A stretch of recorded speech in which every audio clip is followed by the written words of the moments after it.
Sean bienvenidos a nuestro encuentro de A Favor y en Contra. En esta semana estamos iniciando también de vuelta todo lo que va a significar la agenda política en nuestro país, rumbo primero a las internas y luego a las generales, y en este espacio que se estableció desde El Independiente, uno de los productos del Grupo Editorial de Negocios, queremos justamente brindarles al final de esta jornada, el primer día, un análisis con los protagonistas en unas conversaciones a fondo que venimos teniendo semana tras semana.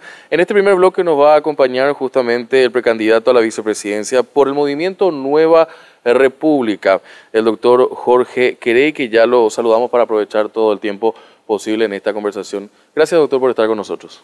Gracias a vos, Juan Pablo, a la audiencia, saludos y que estén todos muy bien. Bueno, esta dinámica en torno también al cambio un poco de rol que le toca ahora hacer gira como candidato a vicepresidente del doctor Euclides Acevedo. ¿Cómo le lleva a esa agenda? Bueno, está comenzando la agenda, ¿verdad? O sea, espero que me sea liviana esa agenda, ¿verdad? Porque se cruzan demasiadas cosas, hay obligaciones parlamentarias que todavía estoy muy comprometido, ¿verdad? La situación del senador Lugo también, que es una situación que la llevo adelante. Soy médico de cabecera de hace muchos años de él. La Comisión Bicameral de Investigación, las comisiones, la presidencia de la Comisión de Salud del Senado, es decir, una serie de tareas, y bueno, veremos un poco cómo se desenvuelve esto y bueno, la campaña lo iremos haciendo en función a los tiempos que correspondan. Poco descanso. Poco descanso, sí, poco descanso. Con necesidad de más descanso. Me imagino, pero es todo también un compromiso. Que bueno, definitivamente también hay una cuestión elementos que se van dando en torno también a esta decisión suya de candidatarse a vicepresidente. Veía anoche una entrevista justamente en un medio colega, con un periodista colega también, que le hacía la pregunta, y me gustaría también ahondar un poco en ese sentido. ¿Por qué dejó el cargo a la senaduría, que era una cuestión mucho más segura? A ver, justamente conversando fuera de cámaras aquí, el tema es el siguiente. Yo valoro mucho el legislativo, valoro muchísimo el poder legislativo, pero yo soy una persona de hacer las cosas, de acción. Y en el legislativo uno no hace eso, o sea, es otro tipo de trabajo. Hice un gran esfuerzo para cumplir, vamos a decir, con las obligaciones legislativas, con el perfil de un legislador que cumple con las obligaciones que tiene, pero el punto cómodo para mí es el hacer. Yo soy médico de cuidados intensivos, 30 años de cuidados intensivos respiratorios, y ahí es, bueno, tomar decisiones, hacer tal medicamento, hacer una punción, intubar a un paciente, manejar respiradores, es decir, soy persona de acción. Entonces, en general, prefiero intentar en este momento tener un rol más ejecutivo. Me interesa eso, sí. Porque en realidad, en el caso de su especialidad, siempre está en la delgada línea de la vida y la muerte. Sí, así es. Así es. De hecho, los rangos vi a mucha gente partir en esta profesión, ¿verdad? En la profesión médica. ¿Y Paraguay está en un estado de terapia intensiva? Creo que, a ver, hay diferentes niveles, me parece. Me parece que no habría que... Leí una vez, hace poco leí un libro. ¿Te gustan las anécdotas, no? Sí, por supuesto. Hace poco leí un libro de Pinkerton, ¿verdad? Que es un escritor conservador, ¿verdad? Y a veces me enojaba en medio de la lectura del libro con su posición. Pero ahí aprendí algo. Vos fíjate que una persona que se maneja con rigurosidad decía, a ver, la salud hoy decimos que está mal en el mundo, que está mal en los países del tercer mundo. Pero hace 100 años la expectativa, el promedio de vida era 36 años. Hoy a 100 años está en 74 años en el mundo, 78 en los países desarrollados y 68 a 72 en los países subdesarrollados. Es decir, la pregunta que se hacía, él decía, a ver, si la salud fue tan mal, vamos a decir, en todo este tiempo, ¿por qué la gente tiene tanto? ¿Por qué tenemos más expectativa de vida? Entonces, a ver, entonces creo que a tu pregunta, creo que hay diferentes niveles. Hay cosas que son muy críticas, hay cosas que si corregimos ahora a tiempo, podemos evitar una situación de desvío hacia situaciones peores, y hay oportunidades hay oportunidades. Yo creo que Paraguay tiene oportunidades. Creo que nosotros enfocando bien el tema del desarrollo sostenible, industrialización, invertir en tecnología, invertir en esa juventud que tiene que desarrollar esas nuevas tecnologías que nos van a permitir entrar a un mundo hoy en día donde las fronteras geográficas ya no significan nada, ¿verdad? Creo que Paraguay tiene esa oportunidad. Pero para eso me da la impresión, doctor Querey, que necesitamos justamente el médico jefe del grupo interdisciplinario que haga ese proceso. Porque parece que cada uno está por su cabeza en los tiempos que nos toca vivir en esta política actual, ¿no? Y lo que pasa es que, ¿sabes lo que ocurre? La élite gobernante del Paraguay en los últimos años, no voy a hacer un análisis histórico porque no es el caso de esta conversación, pero en los últimos años, ¿a qué es lo que se dedicó? A garantizar el ámbito de ganancias, de conveniencias, de privilegios. De un pequeño grupo. De esa fracción de la sociedad, ¿sí? Entonces, lógicamente, el resto estaba descuidado, entonces tenemos niveles de desigualdad gigantescos, te voy a decir, gigantescos. Pero como contrapartida, hay gente interesada en venir a invertir aquí a Paraguay. ¿Por qué? Porque bueno, ve las oportunidades con respecto a muchas cosas. Recuerdo, no, hace cuestión de 2, 3 años, hablaba con unos amigos arroceros, ¿verdad? Que fue un paciente mío, dicho sea de paso, de cuidados intensivos, estuvo muy mal y hoy, gracias a Dios, está lleno de vida el Señor, ¿verdad? Y ellos habían duplicado los ingresos por el arroz desde hace 4 o 5 años más o menos. Yo le llamo y le pregunto, ¿qué pasó aquí? Yo ya era senador, le digo, ¿qué pasó fulano? Le digo, ¿por qué produjeron más por toneladas por hectárea? ¿Aumentó la superficie? No, me dice, le dimos algún valor agregado, porque ahí yo me entero que había sido el arroz, está el arroz entero, el arroz por la mitad, el arroz que es chiquitito, el arroz parbolado, qué sé yo. Hay una infinidad, un sinfín de variedades. Y solamente con ese diseño de agregarle valor agregado, se duplica los ingresos por ese rubro. Entonces, a eso es lo que me refiero. Es decir, ¿cómo iniciamos el círculo virtuoso? Te voy a decir. Yo creo que hay 2 cosas aquí a corregir. Uno es cómo iniciamos el círculo virtuoso de tal manera a que esté bien ser productivo, esté bien invertir, esté bien trabajar, esté bien crear. Y por otro lado, eso sí necesita de corrección. Estamos inficionados por organizaciones criminales a nuestra institucionalidad de la República. Y eso es grave. Eso es muy grave. ¿Por qué? Porque se deteriora todos los términos de las relaciones económicas, sociales, políticas, etc. ¿Cómo se gana en confianza, senador Querey? En el sentido de que la gente no cree en la política. Varios actores políticos han venido a este asiento donde usted está y hemos conversado y siempre va la reiterada pregunta de que la gente está cansada de la política. Ante esa pregunta, ¿cuál es su respuesta? Y tiene razón la gente, porque la política hasta ahora ha sido herramienta de esto que la gente conoce, esto que la gente ve en su vida cotidiana. Pero que también es cómplice, senador Querey. Cómplice y encubridor, viejo. Yo creo que hay mucha complicidad de la política y de los políticos a esto que estamos hablando. Directa o indirectamente.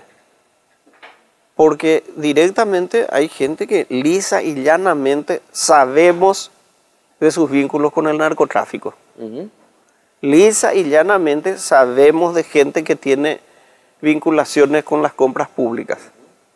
Lisa y llanamente sabemos que a la justicia la tiene atrapada para que tome decisiones favorables a su persona, a su grupo o a sus intereses. Yo creo que aquí hay varias iniciativas que hay que tomar, pero entre ellas y la central es fortalecer estas instituciones, que suena muy teórico, pero no es teórico. Porque aquí el problema no es que haya bandidillos o grandes bandidos. El problema es que no haya instituciones que controlen y que castiguen eso. Ese es el problema central. Senador Querey, hablemos un poco de lo que implica la parte del movimiento en el cual usted está ahora. Nueva República, ¿qué es? Bueno, en realidad yo sigo siendo parte del Frente Guasuñe-Monguetá, ¿sí? Nueva República es un movimiento que articula el doctor Acevedo con un grupo de personas para presentar a las elecciones. Y hay la crítica también de por qué fuera de la concertación. Claro, lo que pasa es que... Usted es el brazo vinculante, ese elemento, esa vena comunicativa con la concertación. No, bueno, espero que sí, ¿verdad? Yo espero tener la capacidad articuladora en la sociedad y que apuntemos todos hacia un horizonte. O sea, espero tener ese privilegio y esa sabiduría en algún momento de cumplir ese rol. A ver, pero lo que te digo es lo siguiente, y vamos a comenzar de algo que siempre se discute y se dice, la alternancia. Yo valoro muchísimo la alternancia, pero la alternancia sin compromisos es hueca, es mentirle a la gente. Es decir, yo no puedo pedir el voto para determinados sectores que no sientan un compromiso por escrito, firmado, coajú, como le decimos, ¿verdad?, a una política determinada. Por lo tanto, creo que la alternancia tiene que llevarnos a una situación de cambio. Y para que eso ocurra, tienen que estar asentados en acuerdos políticos. Las formas jurídicas son articuladoras de la base del acuerdo político que se obtenga. No se hizo eso. Y no hasta el momento. No se hizo hasta el momento, ¿verdad? ¿Y qué se hizo entonces hasta el momento? Bueno, yo creo que, preferiría que eso los amigos de la concertación respondan, ¿verdad? De todas maneras, creo que se priorizó el tema ahí de la formulación jurídica y no por la diversidad de los actores, entonces se prefirió no entrar a debatir y a sentarse sobre acuerdos. Yo entiendo que usted es el médico tratante ahora del senador Lugo, no le gusta hablar del tema en su relación médico-paciente, pero hubiese sido distinto si Lugo no hubiese tenido este traspié con la concertación. Lo que sí creo es algo que me dijo otro colega senador de otro partido, del partido oficialista, me dijo, Fernando Lugo es una persona que tiene la gran capacidad de mediar las situaciones, de articular. Es un gran mediador, tiene un nivel de paciencia obispal para ese tipo de cosas. Fue formado para eso. Fue formado para eso. Por lo tanto, creo que en estos tiempos su plenitud física hubiera sido muy importante. ¿Usted con el doctor Acevedo son la tercera vía? Creo que sí, sí. Sí, porque, ¿sabes qué? Agrega unos valores. Es decir, nosotros no tenemos, y ahí comparto un poco con él este punto de vista, no vemos al proceso de cambio, de alternancia y de cambio, no veo solamente a la oposición en eso. Tiene que haber un acuerdo nacional aquí. Pero cuando ustedes salen a plantear el hecho, y me parece interesante porque vi varias entrevistas, ustedes dicen, también vamos a necesitar del voto de los colorados. ¿Pero de qué clase de colorados? ¿De esto que tenemos actualmente? No, convengamos algo. O sea, hay una gran masa colorada de pueblo colorado que tiene los mismos problemas que vos y yo, ¿entendés? O sea, y finalmente, cierto, o sea, hay una tendencia al fanatismo, al tema de los colores, etcétera. Existe eso, es una realidad. Y en general los seres humanos buscamos lo que se denomina un significante simbólico. Lo dijo un psicoanalista por ahí, no soy yo el que crea la palabra, esa es la definición. Es decir, un símbolo que signifique algo para cada uno de nosotros, ¿verdad? Y entonces la gente asume el pañuelo, la camiseta, el partido, el club, mi líder. El líder también. Entonces, es decir, el apego que los seres humanos tenemos a ese tipo de cosas son como una, vamos a decir, como una tabla de salvación para los momentos difíciles. O es que la religión, más allá de discutir las creencias o no, convengamos algo, en momentos de angustia La religión nos hace Sí. hacer algunos símbolos, ¿verdad? Algunos gestos que hacen que nuestro espíritu se alivie y digamos, tomo aire de nuevo y voy adelante, ¿verdad? Entonces... Y a mí en esto que usted está planteando me gustaría ir un poco más a fondo antes de pasar un poco a sus propuestas e ideas, doctor Querey. Es ese elemento, utilizando como ejemplo de lo que dijo, esta reivindicación de volver a traer cuestiones del pasado como Dios, patria y familia.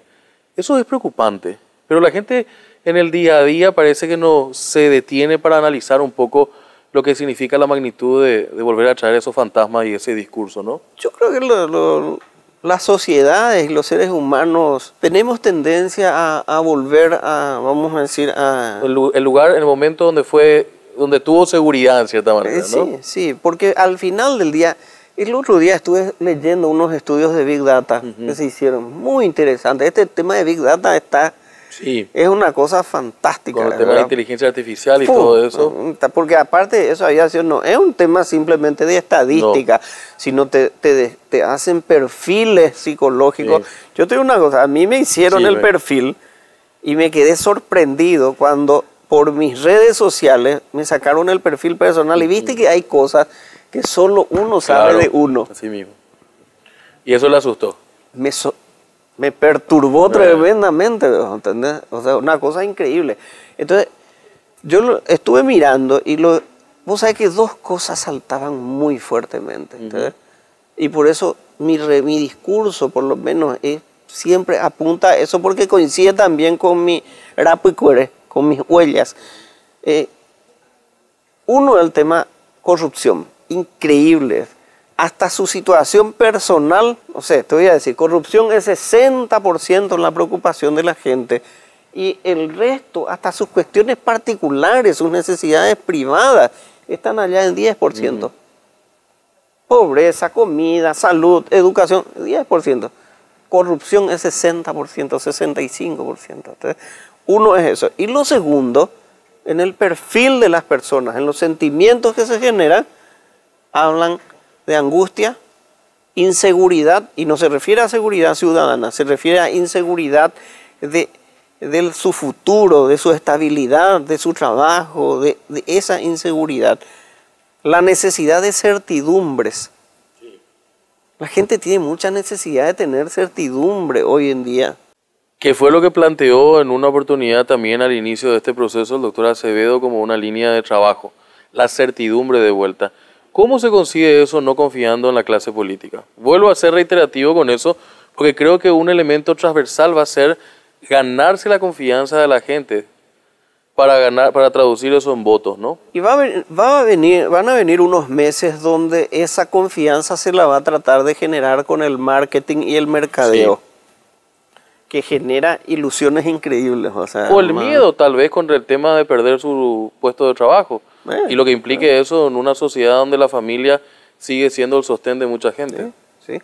Entonces, va a venir eso. Espero que el mercadeo, el marketing, sea suficiente para abrir mente y espíritu de la gente y no para crear una alienación, no para crear una sombra que oculte la verdad. Porque también el mercadeo y el marketing puede hacerte eso. Una de las cosas que nosotros vemos, doctor Querey, es la exposición pública de ustedes visitando todos los medios. Pero detrás de bambalina, ¿qué se dan? ¿Están en reuniones permanentes? ¿Están hablando con otros actores políticos? ¿O cada uno está jugando su propio partido? No, hay mucho intercambio, hay mucho intercambio luego. Es más, a mí este proceso decisorio de los últimos días me llevó a compartir con gente que no puedo citar porque no corresponde y no sé, no tengo la autorización para citarlos, pero gente muy relevante del ámbito tecnológico, gente muy relevante del ámbito empresarial, gente muy relevante del ámbito sindical, gente muy relevante te digo, incluso artistas jóvenes. Artistas jóvenes. Yo no sabía que hay casi 600 bandas juveniles hay aquí en Paraguay. Jamás me imaginé que fuera tan... o sea, que haya tanto interés, vamos a decir, de la juventud en crear bandas musicales. Entonces, todo eso me dio la pauta de que sí la gente está atenta y expectante de algo nuevo. Si podemos reflejar esa situación, sería fantástico, ¿verdad? A mí me cuesta nomás, yo te cuento otra anécdota ahí. Cuando iba a dejar, hace 4 años y un poquito, cuando iba a dejar el hospital, yo era jefe de sala ahí del hospital Max Wegner, y recuerdo que se me acerca el jefe de terapia intensiva, un gran amigo mío ahí del INERAM hasta ahora, ¿verdad? Y me dice, Jorge, vamos a votar toditos por vos. Algunos porque te queremos mucho y otros porque quieren que te vayas de aquí. O sea, es decir, creo que es importante decirlo. A mí me cuesta mucho hacer la política de espectáculo, no es lo mío, ¿verdad? Sí. No es lo mío. Entonces, Shergel y Boyer, ¿cómo se dice? Y agradezco muchísimo, dicho sea paso, agradezco ahí a la valoración que la gente tiene del trabajo que hicimos en este tiempo en el legislativo, porque sentí que la gente valoró eso. Ahora, no es una cosa menor justamente la tarea en la cual se está desempeñando. Si es que llegan a ganar, usted va a ser el elemento comunicador entre el Ejecutivo y el Legislativo. ¿Se proyecta en eso? Sí, exactamente. ¿Y cómo sería la tarea? Y porque yo creo que por un lado se va a juntar mi conocimiento del tema legislativo, de cómo se maneja, de cómo es el día a día del poder legislativo, con mi capacidad que yo me conozco de hacer las cosas, ¿verdad? Entonces ahí creo que voy a hacer un nexo muy importante y yo voy a estar más en mi salsa, como se dice. Nosotros tenemos actualmente un vicepresidente que conoce muy bien cómo se manejan las cosas. ¿Sería distinto con usted? Esa es una pregunta maliciosa. No, ¿por qué? No, te digo nomás. Yo sí creo que aquí no se captó o los presidentes de la República no le otorgaron el rol que correspondía y el sentido que los constitucionalistas los constitucionales habían hecho cuando le otorgaron ese rol al vicepresidente de la República, de ese nexo. En esta larga época, todavía yo sigo diciendo que estamos en los principios de lo que va a ser una democracia en el Paraguay, si es que lo seguimos sosteniendo, una larga transición después del 89, doctor Querey. Hemos tenido muy pocos ejemplos de muy buenos vicepresidentes. Tenemos uno que se encuentra secuestrado, no sabemos cuál es la situación del doctor Oscar Denis, pero para mí en particular, lo digo públicamente, creo que el doctor Denis fue un buen vicepresidente. ¿Sabes por qué? Porque creo que una de las cosas que culturalmente extrañamos es el Caraiguazú. Es decir, aquella persona respetable, respetada, donde sus expresiones son mesuradas, sobrias y sabias. Y yo creo que él tenía esa característica. No lo conocí personalmente, pero creo que tenía esa característica, ¿verdad? Creo que hace falta transmitir paz a nuestra gente. O sea, necesitamos que la gente, esa confianza, sea acompañada de la pacificación espiritual que necesitamos. Una de las cuestiones también que hablábamos con algunos protagonistas en el sector económico de nuestro país es ver cómo el Paraguay está creciendo económicamente. Somos un ejemplo de la región, tenemos una moneda que es ejemplo en otros países de estabilidad, pero no va de la mano de la situación política. ¿Lo económico puede llegar a forzar también en tener una mejor calidad política? Creo que sí, creo que sí. Creo que la competencia, vamos a decir, de los sectores económicos en la gestión de la política van de la mano. Es decir, los políticos no se convirtieron en prebendarios o en traficantes de influencia solamente porque ellos son malos. Tenían otra cara de una moneda, que son los empresarios que se benefician de eso, son la gente que tienen los privilegios.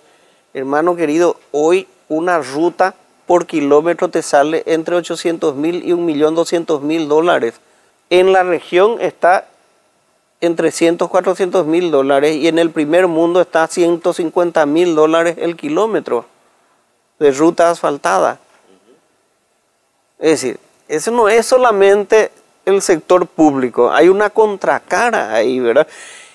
Mientras eso no se cambie, y ahí le doy la razón a un amigo mío, un cardiólogo, el doctor Miguel Quintana, él siempre me dice, aquí hay aparte de las cosas que tenés que cambiar, tenés que saber de que aquí hay una transformación moral, una transformación ética que tendrá que ocurrir.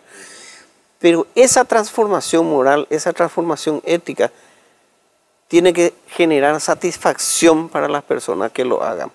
Me decía un empresario alemán al que conocí no hace mucho tiempo, me decía, ¿cómo es posible que esta empresa no pague la seguridad social de sus empleados?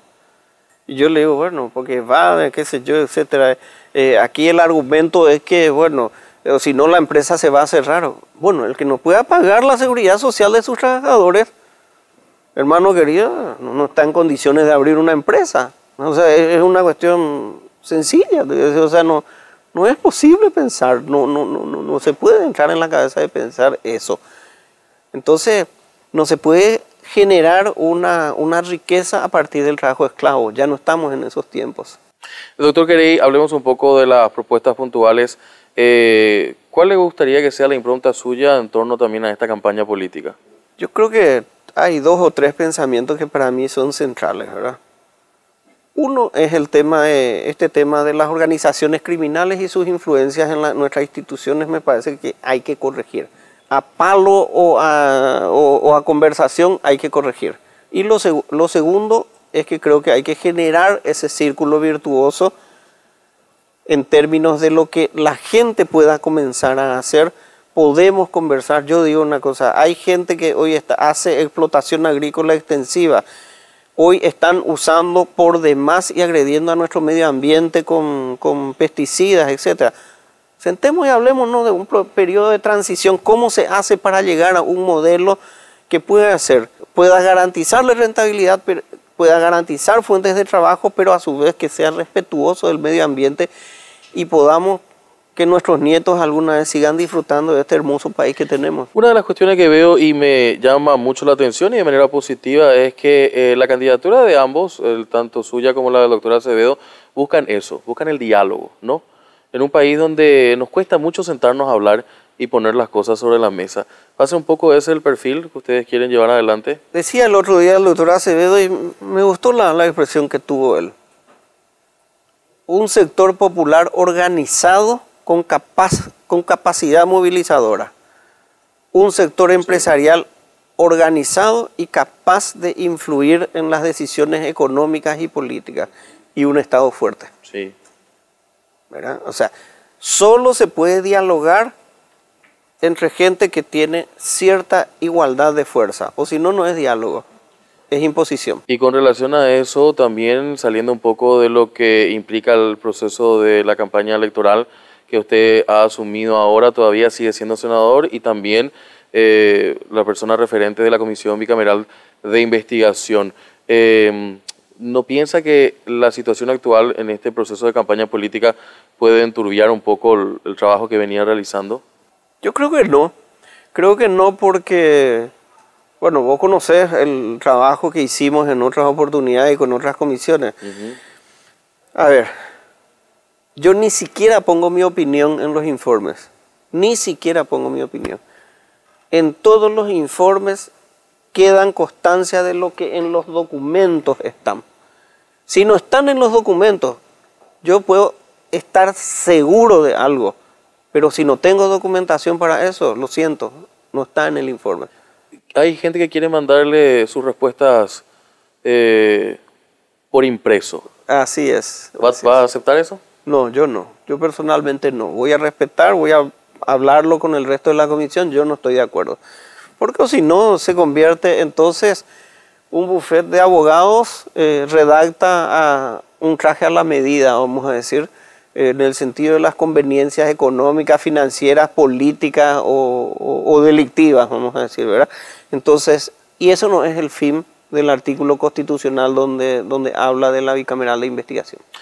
Doctor, ¿qué mensaje le gustaría dejarle a la teleaudiencia en torno también a este desafío que está asumiendo de la vicepresidencia? Creo que vale la pena cambiar el norte en abril del 2023. Todavía vemos con nebulosa, pero creo que hay luces que están iluminando un camino que vamos a tientas, vamos descubriendo de que existe ese camino. Y existe ese camino porque hoy estamos enfrentando sin temor, sin miedo al tema de la corrupción, estamos enfrentando sin temor, sin restricciones a las organizaciones criminales, estamos enfrentando. Y eso no es porque uno sea héroe o valiente o lo que sea, no, yo soy una persona que tengo miedo también. La diferencia está en que las cosas que uno tiene que hacer en la vida, que las haga, tome decisiones y haga. Yo creo que esa firmeza en nuestra capacidad de hacer las cosas no tiene precio y es lo que al final del día va a ser felicidad para nuestras familias y nuestro país. ¿Y a la gente que dicen que ustedes son un satélite? Te respondo con una pregunta, Juan Pablo. ¿Te parece que yo necesito credenciales antimafia? No, yo creo que no, pero definitivamente hay personas que todavía siguen sosteniendo de que hay jugadores que ponen los huevos en distintas canastas. Puede ocurrir, pero estimo muy complicado y hay que hacer referencia directa. No me imagino al señor Horacio Cartes poniendo dinero para mi campaña electoral. Doctor Querey, gracias por su tiempo. Gracias a vos, Juan Pablo, gracias a la invitación del medio y siempre atento, ¿no? Nosotros hacemos una pausa, seguimos nosotros a favor y en contra, a la vuelta con nuestra próxima invitada.